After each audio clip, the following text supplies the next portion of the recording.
the first inspiration was probably Star Wars more than Mobius. And that's what we grew up on, really. But then I think it's circular, right? Like, and Ghibli as well was a big. I'd say Ghibli was personally like. So just before we started the game, I was in Tokyo for my cousin's wedding, and I went to the Ghibli museum, and that was part of that, like me looking at my hands, like, why the fuck am I not making something with buildings in it? Like, going to that museum was just like a kind of a transformative epiphany moment.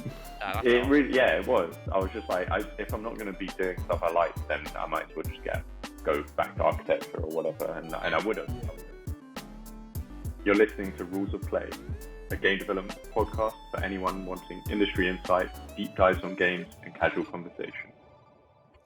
Hello, and welcome to Rules of Play. We have a very special episode, guest episode today, featuring the wonderful Gregorios Kythreotis, known for the wonderful exploration game that came out very recently called Sable, which I should hope everyone who's listening has played, because it is an absolute gem.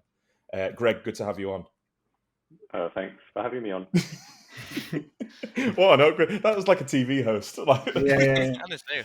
Right, now we slip into our normal stuff. I think we're getting more professional as each time we end up doing this. Yeah, it's really weird, isn't it? Yeah, it's not like us at all. It's strange, that, isn't it? Yeah. I mean, like I think normally we've tried to start these, and we normally have a bit of like a round table of how everyone is, obviously first and foremost, but obviously it's game related. So has anyone been playing something kind of interesting lately or anything like that? I don't know if you want to go first. Greg, seems like you're our guest. So I've been playing Neo: The World Ends With You recently, and nice. I think what else? A couple of other small. Unpacking. That's been really fun. Oh yeah, I've seen that on. I've seen loads of that on Twitter. Is it any good? I've not played it yet. Yeah, no, it's really nice. It's like it tells its story really nicely. I mean, it's weird to play. I'm moving house at the moment, so it's fucking hard mode.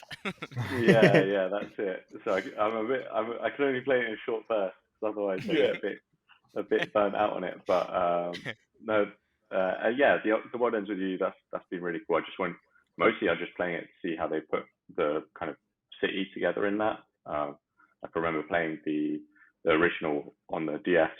I don't know how old I was, 14 or something, and playing this one, you're seeing the same locations, but that was kind of the first time I'd seen like Shibuya in that form, I guess. And since then, I guess there've been a bunch of games that have shown that specific kind of area, the Scramble Crossing, and then for them to now revisit it in 3D, it's kind of it's interesting to see how they've tackled that, and some of the visual design elements that and the approaches they've taken, and just like the general world design, because I think that's something that we've done a lot recently, and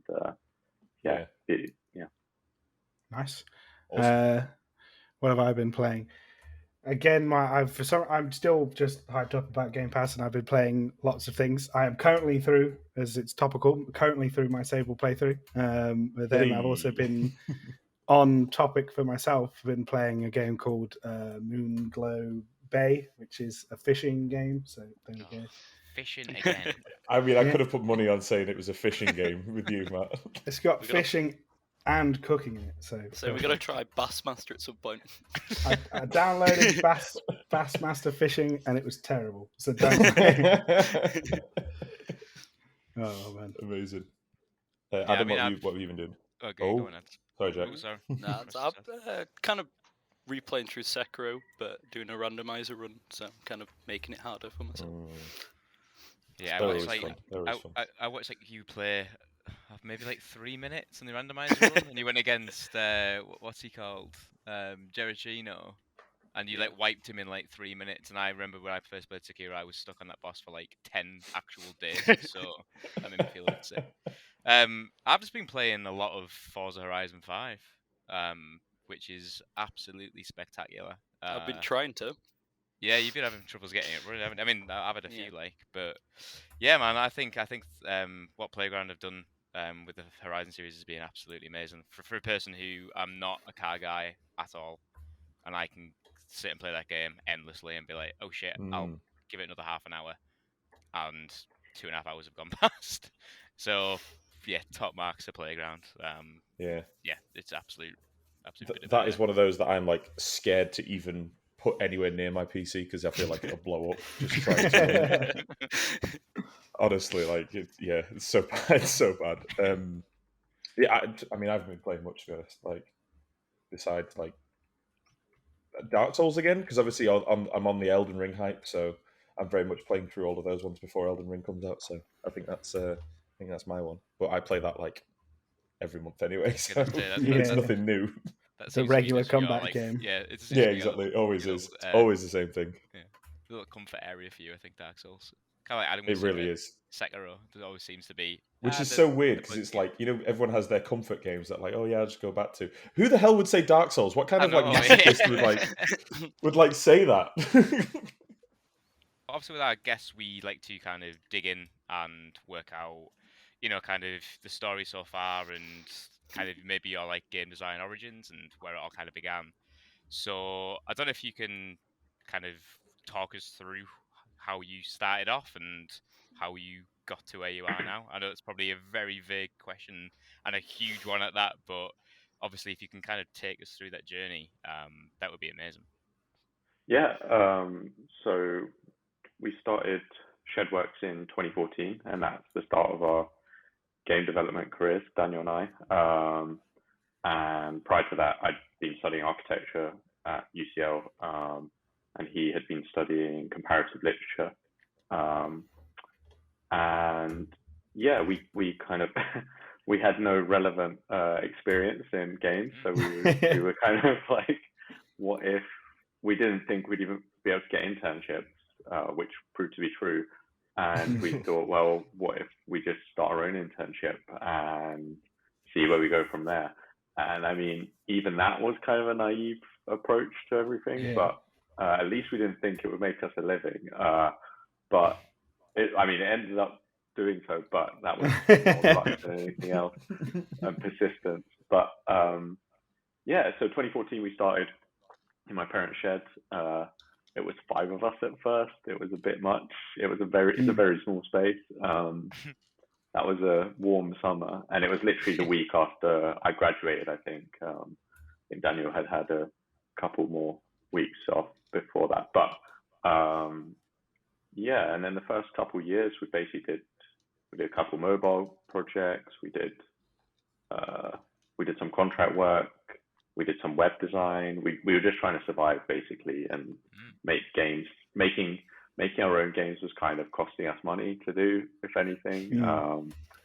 But we were really, just trying to survive. And after you start getting that first contract job, then it's a lot easier to do that. But I'd say most of the contract work was more Daniel in his doing programming, and kind of whilst he was doing contracts, occasionally I'd get a piece of like UI design or something like that, or like some web design work, but it was never consistent.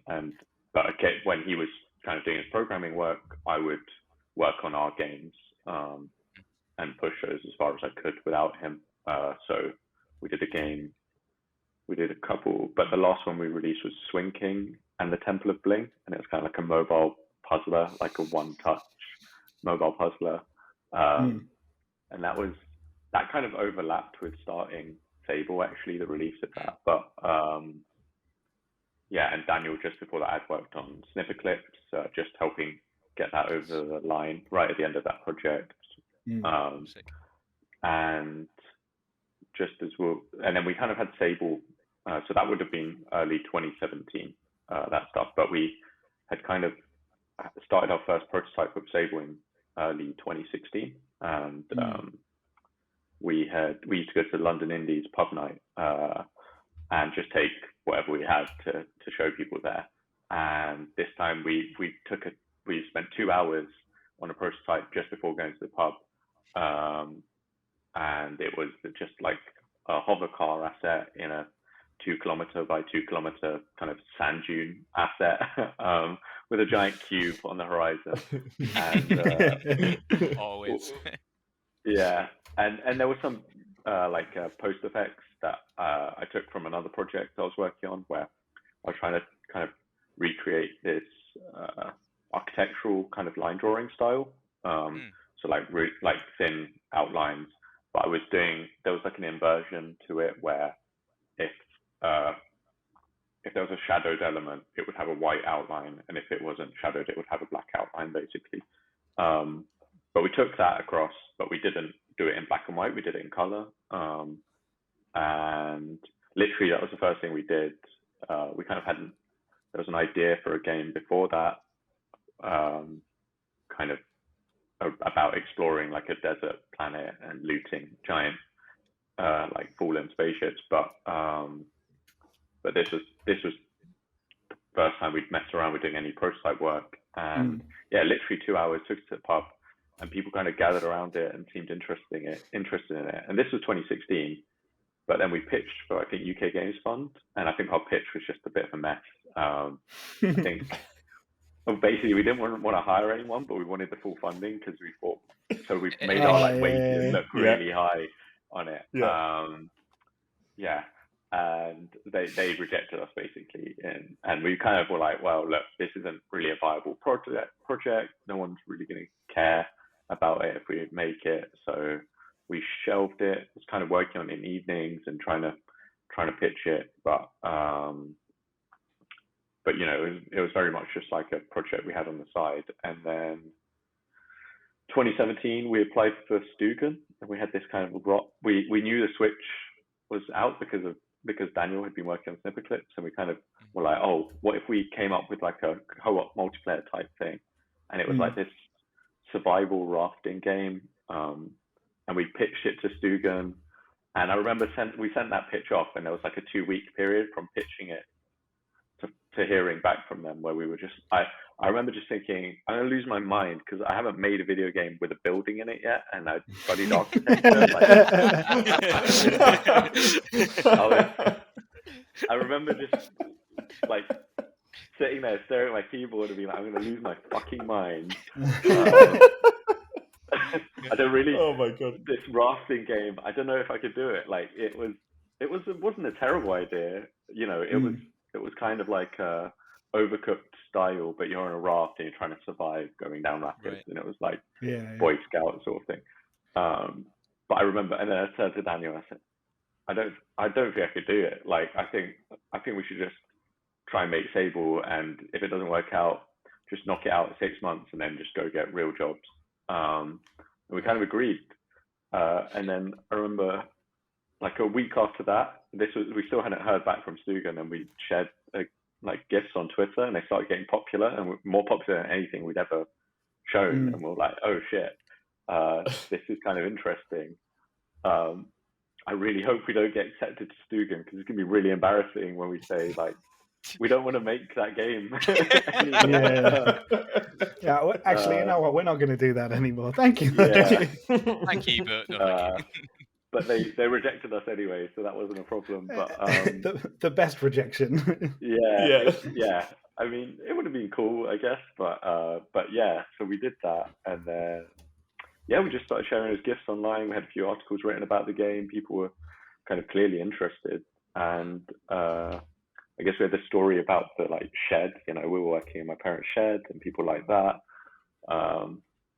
And I think that started early 2017, and then I think it was EGX. Actually, it was first developed. We showed, we had a chat with Callum Underwood, and then EGX, we showed him the game on a laptop.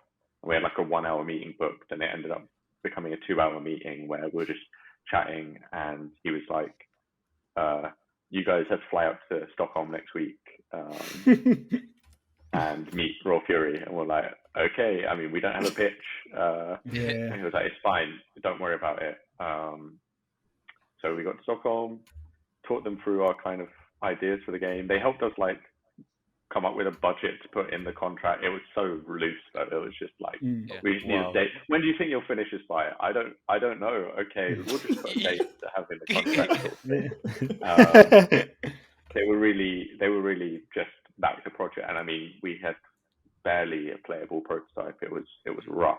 And then that was it. And then we kind of started work, and and from And that was here you late are. 2017, and yeah, we've worked on Sable since then, really. So first 3.5 years was that's other stuff. That's absolute blast from the past, because I think it was developed that we first met, wasn't it? And then we met again at EGX.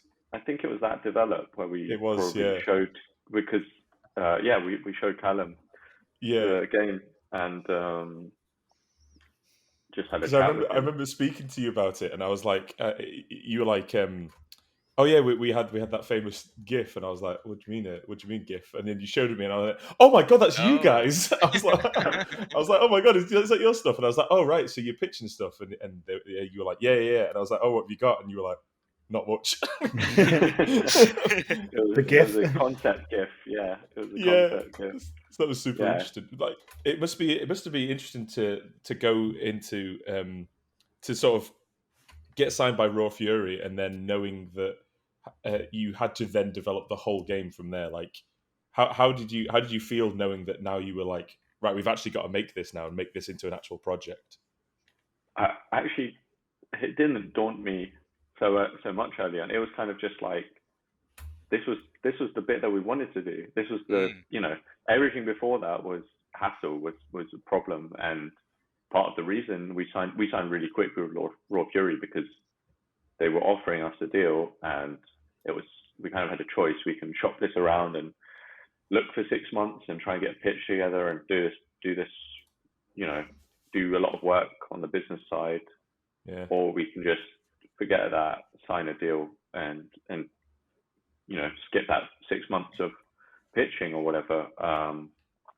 And so we skipped the boring bits, and we kind of just went for it, and it was exciting. And we were getting to build a team. We did E3 2018, so that was pretty soon after. I mean, that was chaotic. That was I imagine. I mean, the demo for that. So we got invited to Judges Week, and that demo, all the environment, the setup, all the logic, all of that was done in 3 weeks or something. I think I just spent. Oh my god! Was any of that usable after the demo was done, or was it just one of? There we go. Yeah, classic. The classic E3 demo. Let's say everyone should know, when you watch a trailer or a demo at E3, it's held together by duct tape, and it will never be used again. Yeah, pretty much. I mean, I'm trying to think. There were some assets that made it through, but not many. I mean, the thing is, you learn a lot when you do that. You're like, okay, my metrics are way off here. My the workflow is a mess. So you learn some things doing it, and it was rough. It was really rough. I mean, it was technically open world, but it was infinite. The sand dunes were infinitely generated.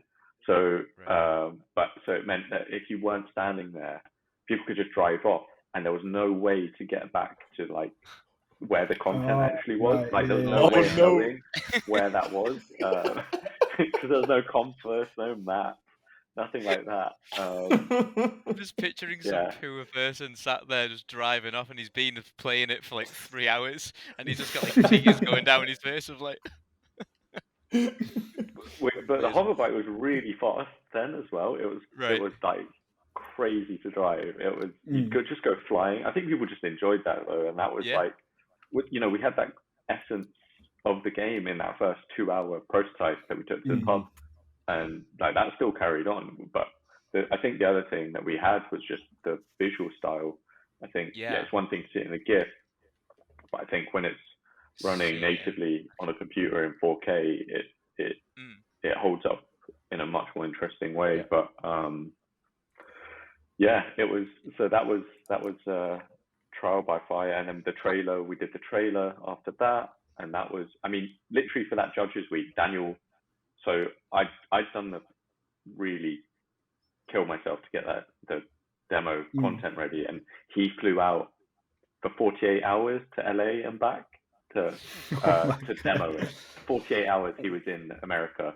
And God. That's probably 20 hours of flights for 48 hours in literally it was and he was just demoing it in front of God. The world's press, and we were one of 8 games or something in Judges Week or something. I can't remember, but But yeah, and then E3 was we were on the PC gaming stage, and that was when we first announced the name, which I mean is really funny because we'd kind of told Raw Fury like we haven't announced a name yet. You know, we called it the Project Sable, like the files, but we haven't come up with a name. And then they came to us about I don't know, a week or two before the trailer, and they're like, "What are you going to call it?" And we said, "Well, we were thinking Sable," which is you've just been having that name. Yeah, because we'd announced originally when they were announcing that we had signed with them, they were like, "We've got to put a name on it. It can be something we rename." And we're like, "Oh, just call it Project Sable." That's fine, okay. And then like 2 months later, they're like, "Okay, so what's the actual name?" We're like, Sable. Just Sable. Just Sable. Why am I imagining it like that scene in Social Network when he sat there and he's like, lose the from the Facebook. Yeah. It wasn't quite as dramatic as that. Well, although they were like, someone was like, "Can you at least like put a subtitle on it or something?" We're like, we think that's worse. We think it's not good. But yeah, I remember we were getting up on stage to show it at PC Gamer, and I mean, I'm really glad my stomach was empty that day because I think I would have bricked it, literally bricked it if I hadn't. But the they were gonna just have us introduce us and just show B-roll behind us and no trailer, and we were like, no, we literally came here to show the trailer. Like we didn't come here. We'd rather you didn't show us on stage and you just show the trailer if that's what you got. So, and that was like caught literally like a couple hours before. It was like, oh no, oh wow, oof, please show the trailer. But yeah, so that was, and that was, it was really early. I mean, really early, and we knew it, but I think we were able to use that to get our deal with Microsoft, which kind of let us expand the team and expand the project, and so it was actually really useful to have gone that early. But I hope we don't have to do that on a project again. Yeah. Nerve-wracking. You get the good exposure and stuff, but it's a hard press, I imagine, to get on the stage and have all of that shit ready for it. Yeah, it invites pressure on as well, just long term. Just so like people are like, oh, and people also extend the time that they're like, this was announced in 2014, and you're like, no, I promise you, So I've seen this for years. What is this? Well, it's like you know, me and Jack have been waiting for Little Devil Inside for 8 years now or something, and it's that whole thing. Out, it's like, oh, it still exists. We invite it. We all... And it's that thing. Cool, maybe it does look very cool. There's some bits that have changed since its last time on the recent one, but it's still very exciting. I like what they're doing with scale there, with the world map and the that was stuff like that. That's interesting to me. It's very different to what like the original trailer. Well, even the trailer that they did on the last Sony showcase like a year ago. It's like quite different.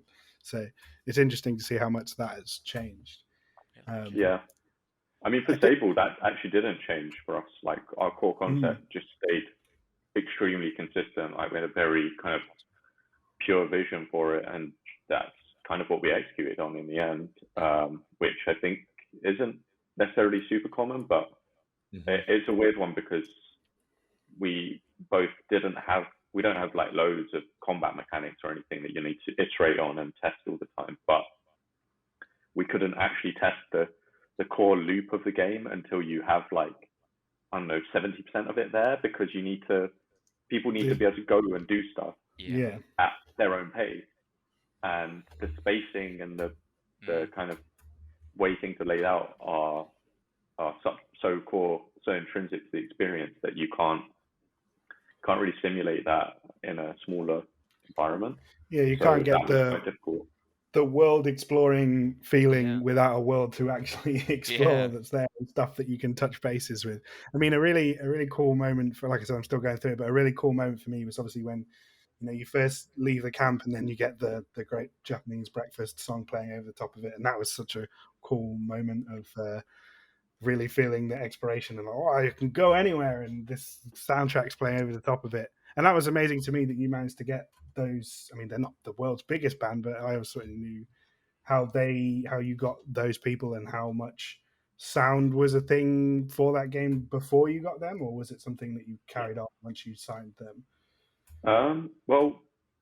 So really it's just one person, it's Michelle, and she came on really early, so it wasn't such a problem in terms of having to change the project to accommodate or anything like that. And we partnered her up with Martin Kvaller, who he's really experienced sound designer. So we kind of thought that was a sensible pairing, just because she hadn't really done a game like this before, and he had done plenty of games before, and we actually hadn't really done a game like this before. So it was kind of like, okay, we need an experienced hand who can help kind of guide the process, but also it's cool to have someone fresh who just has never, who can bring totally different ideas to it.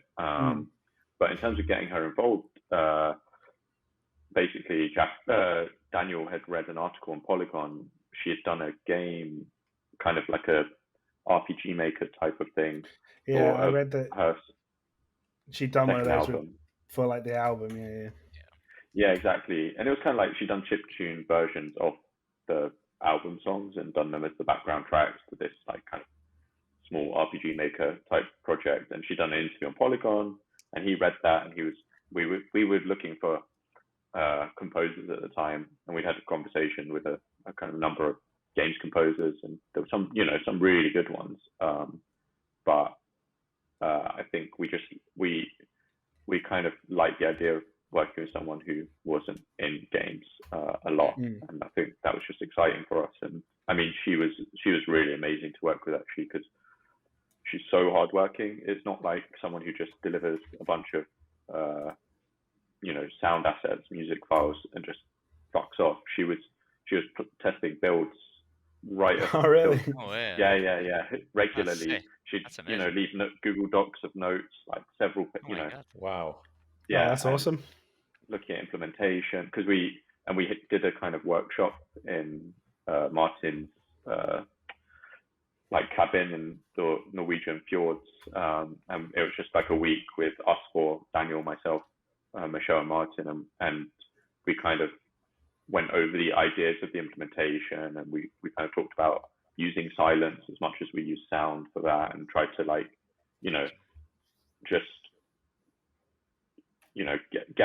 get her to understand like the implementation side a lot more. And she was really open-minded with that stuff, and she said throughout the whole project, like she was always checking in, like, are you happy with this? I just want to fit your vision. But I think in a way we wanted her to be more like, and she ended up contributing so much as a dialogue. I think that was what ended up being so important. Like the first track, the glider track, that was like one of the earliest tracks we got, and it was for that trailer. And I think we got that, and we were like, yeah, we need to deliver a trailer and a game that kind of matches this standard. And I guess it raised our ambition too. Maybe we would have kind of thought overall a bit smaller, but the attention and the standard of quality that she and other collaborators delivered was just like, okay, want to keep pushing and pushing, because as soon as one thing is at a higher level, it makes everything else. It's the whole game spin and play thing, right? It's like, shit, fuck, this one needs to be here now. You hear that track by them, and you're like, oh shit, we've got to do more in the game.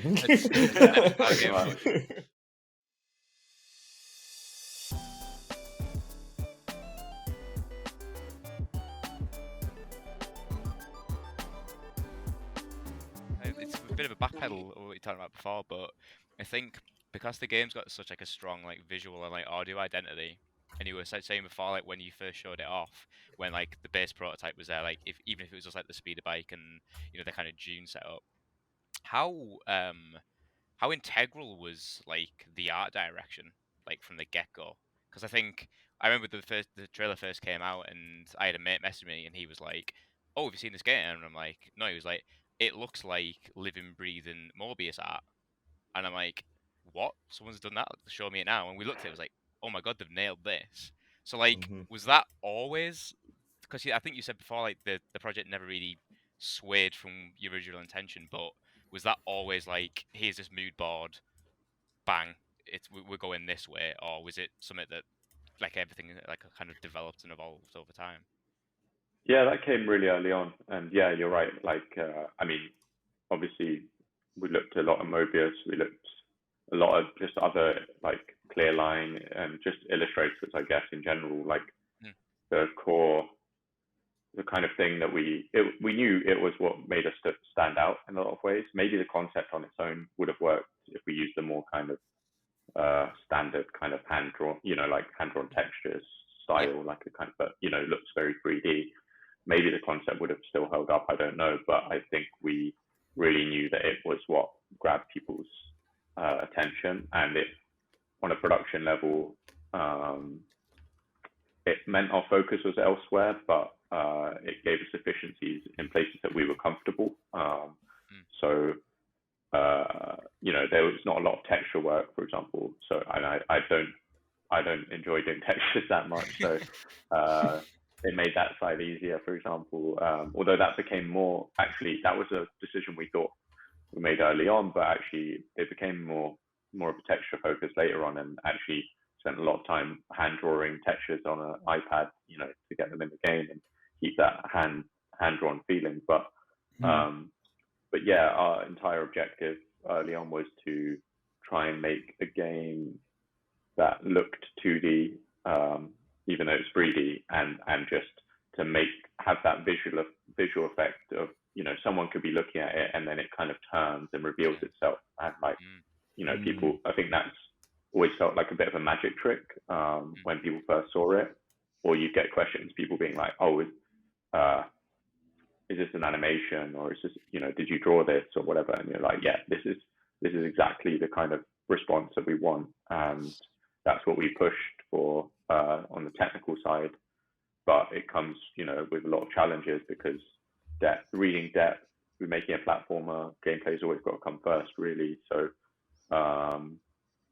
we had to work with that and develop techniques around that. And yeah, it developed a little bit over time to solve those problems.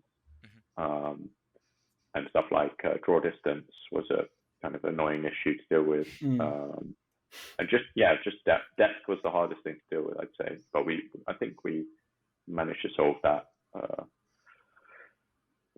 fairly well. Obviously, we don't rely too much on it, and that's kind of the hover orb idea is kind of related to allowing the player some control after they jump. So yeah, that helped a lot. Was that gliding always the main? Because the main thing is exploring, but was that gliding something you came in after when you were working out the platforming, or was it always the idea that we want them to be able to do that? I can't really remember. I think we played Breath of the Wild and we were just like, okay, there's a lot of lessons to learn from this, and that had kind of come out after we had the initial concept. And when it was announced, I remember we literally turned to each other and were like, well, for fuck's sake, like now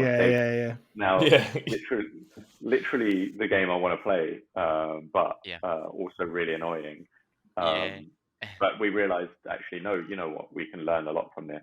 And also the biggest thing, I think, is in a way it helped us to communicate the feeling of the game, like what people, the approach that people should come into the game with, and how they should think about parts of it. It's obviously a kind of a dangerous game to play, because if you compare yourself too closely to something like that, you're setting in possible standards. But to have that, like you're saying, to have that massive AAA stepping stone thing to be like, look at this, and then we've done this really cool thing. Like you can get that way into it, I suppose.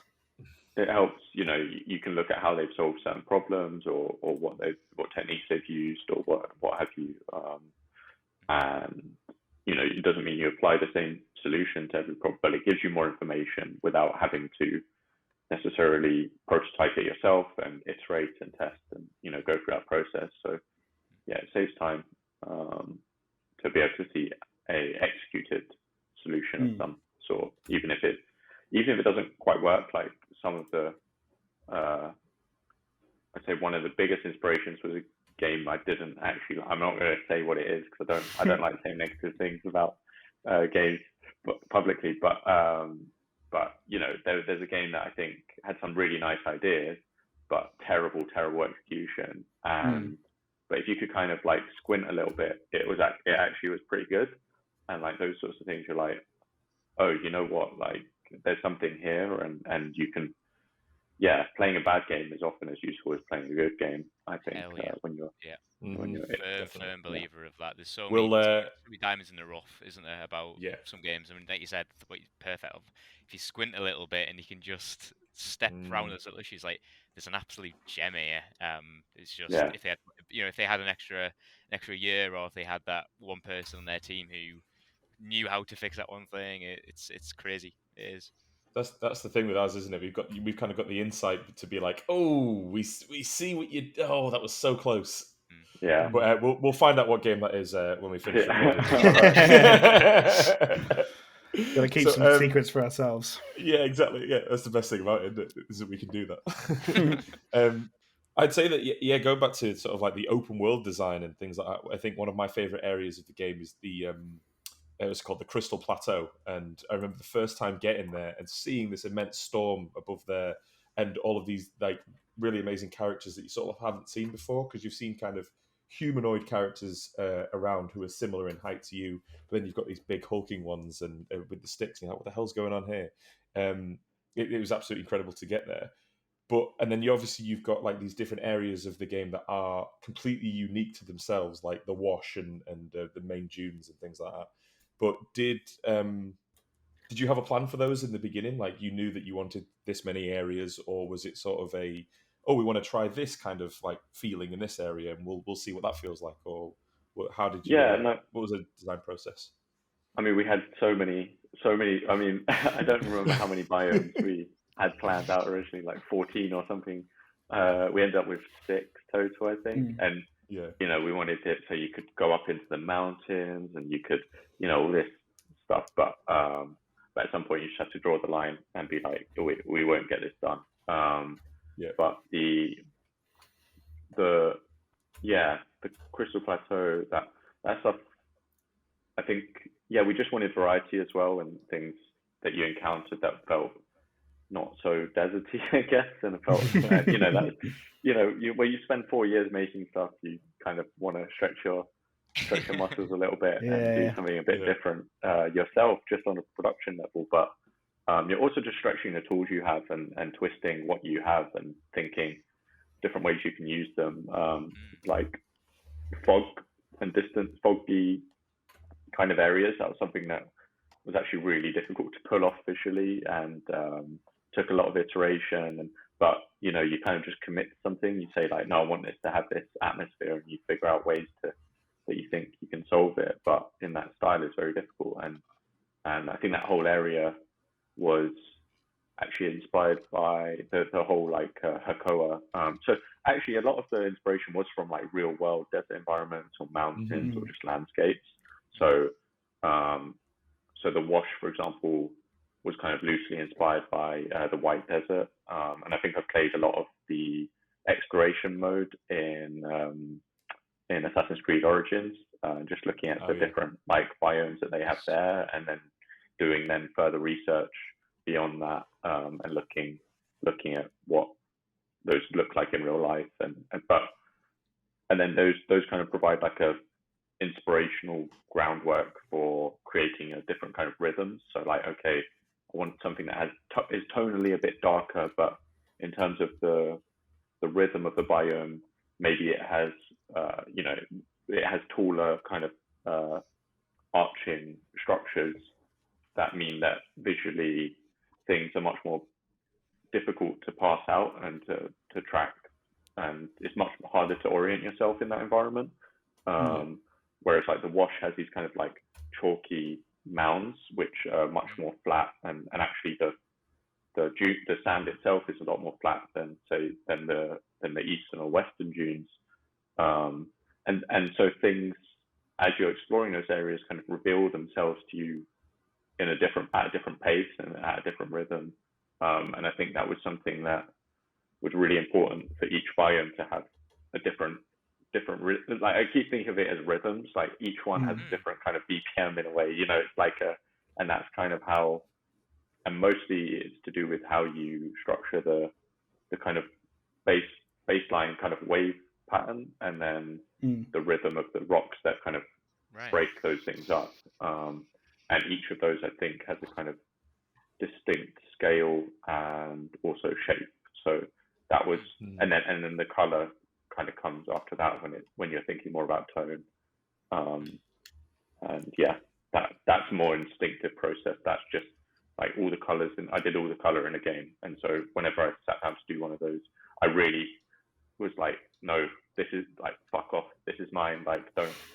Like, I really wanted to be really firm on that. I was really determined to keep control on that, and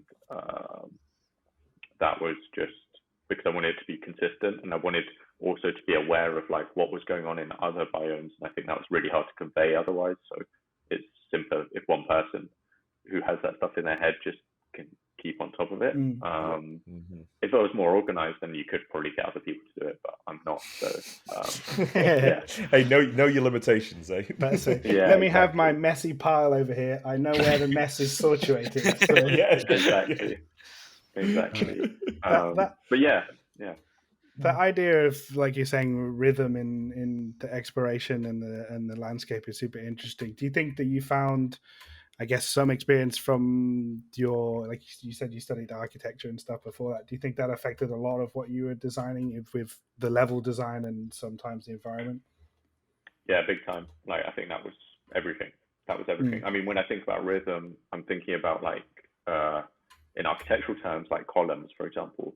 They're just like, they all have a rhythm. They all have like a, you know, you get different spacing for different reasons in different structures, different eras, different, you know, and those all have a different effect on how you experience space and how you kind of encounter it and how it reveals itself to you. And I think that kind of translates it to natural design. I mean, I don't want to overstate it, you know, like it's kind of something that comes relatively instinctive as well. There wasn't some incredibly formulated. Yeah, it's like go learn this exact thing. Yeah, exactly. Like I it's not that strategic, but that's kind of always how I had it in my head. But that's also how I think about certain reveals, certain moments, like turning the player through an environment and making sure. I think a lot of the world exploration and driving the bike was about kind of preventing the player from doing certain things as well, and like forcing them into certain movements that we thought might be interesting on the bike, but also allow us to do more interesting things with the kind of islands of kind of content, like the actual levels, I guess, because those were the whole structure of the game had to be very loose. Otherwise, we couldn't really make it. If we had too many dependencies, we couldn't really produce the game because we'd cut so much by the end because we just didn't know how long things would take us to make or not. And yeah, if we were, so yeah, basically each biome allowed us to have some consistency between these spaces, but also create unique approaches even for the same thing. So, you know, we kind of have these ships, and those, I think those are quite interesting because I try to like have it so that each one has a totally unique entrance, for example, you know, has its own puzzle inside. They're not just purely cut and paste, but there are elements of them that are cut and paste because they're ships, and you know, it's kind of necessary. You know, products of an industrial process. But I think a thing that adds a bit of variety to them is also just like the context, what you see out of them, what you see when you approach them, and then how they reveal themselves to you. So, you know, this one's stuck in a rock that's higher up, or another one's kind of stuck between two cliffs, or there's just another one sitting in the dunes, and each of those is a different kind of variation on a theme in a way, and I guess that's what that landscape variety gives you. So it's a useful tool, and I think, but we did all the landscapes procedurally, so they're all based on patterns, and then we locked that down to a single seed, and we kind of said, okay, this is our world. Design the levels within that, and that's where. So I kind of always, one of the difficult things about going from architecture to level design is, in architecture you're always given a context. You're always given like a really grounded thing, whether it's like your budget, whether it's the location, the client, whatever. You always have something to work. Even if the absence of something is almost something in that. But you're always going to have like ground or material. In level, you have nothing. You can do whatever you want. Make it all up, and it's got to be fun. All right, cool. Yeah. It's pretty much how like, nice you are with the art team is normally where it is in level design. It's how much shit can I pull on these poor people? Like... Yeah. I mean, but that's also a problem, because if you're the person also doing the art. So imagine you've got your you've got like a bit of a two-faced scenario. Like, this is really sick level design wise, and you're like, curses. Yeah, exactly. It's like, oh well, that level design is done. Damn you, Greg. Pretty looking much. at the check-in logos. Yeah. Not to like, we did bring in artists, and we brought in a junior designer to help with getting those levels over the line and cleaning up geometry and stuff like that by the end. But at first it was me hating on me, and after that I let everyone else deal with my shit. But love it. But no, so what we tried to use those biomes, that procedural generation for, was like our nature context layer.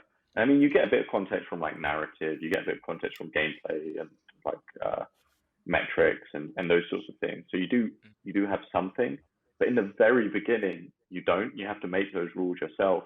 And once you've established like a couple of those, then it becomes much easier to build up from that. But early on, it's really hard. So to have those layers was helpful as a designer, I found. I've heard there's a level designer who used to work at Naughty Dog. He works at Media Molecule now, Peter Field. And even when he's designing stuff which isn't have procedural generation, like just a level, his main technique, regardless of really what level he's making, unless it's like a spaceship level in the middle of nowhere, he always starts with, whether it's just building some kind of terrain or like land geometry. And he always starts with that, because it's kind of what you've just been saying there. Like, it provides all of the kind of context to where shit would be if it was a building. Like, if you're building a house on a hill, it's going to be different compared to building it on kind of like leveled out foundation land, right? So it's really interesting to see that, like, that's first and foremost where their process it was. And it's probably why the game world does feel as like, kind of real and lived in as it actually does, because it was the start point first, and then it was you guys probably going away and going, all right, let's put a ship here. Like, why is it here though? Like, oh, it's made a crash landing in this crater because that's be a nice place to land or something. So yeah, I think it does do a lot of the heavy lifting, even before you layer in narrative and environmental storytelling and even gameplay, kind of like you said as well.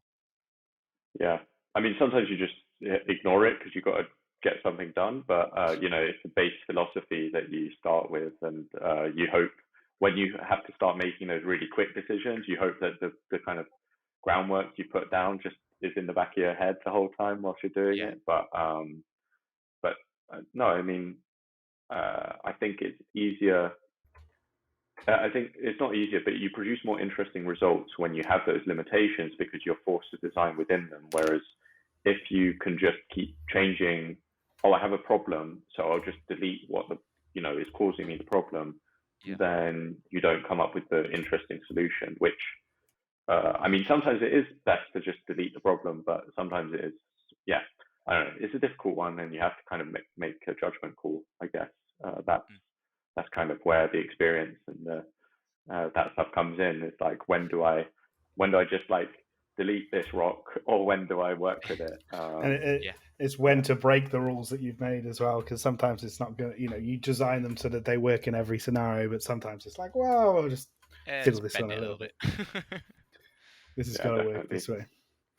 All right, well, I think we're coming up to an hour now, so Adam always has the sign-off question. So, what would you say your proudest moment of your career is so far? Or favourite moment working on Sable or anything like that? God, I really don't know. Trying to think. I mean, the demo was in a way more enjoyable or interesting release than the game, because we really didn't know what to expect from people's response, and the response was, and there's lower pressure in a way because you're not having to sell anything. It's just a smaller experience, but yeah, I mean, just seeing people's response to that, I think hopefully in a couple of years I'll say the release of the game, but at the moment I feel kind of close to it. But that always happens with whatever you make, I think. Yeah. Beautiful. Well, great. So this has been an amazing chat, and we have been Rules of Play, and we'll see you on the next episode. Thanks a lot. Thanks for coming, Greg. Thanks for having you on, mate. Thanks so much. Bye, everyone.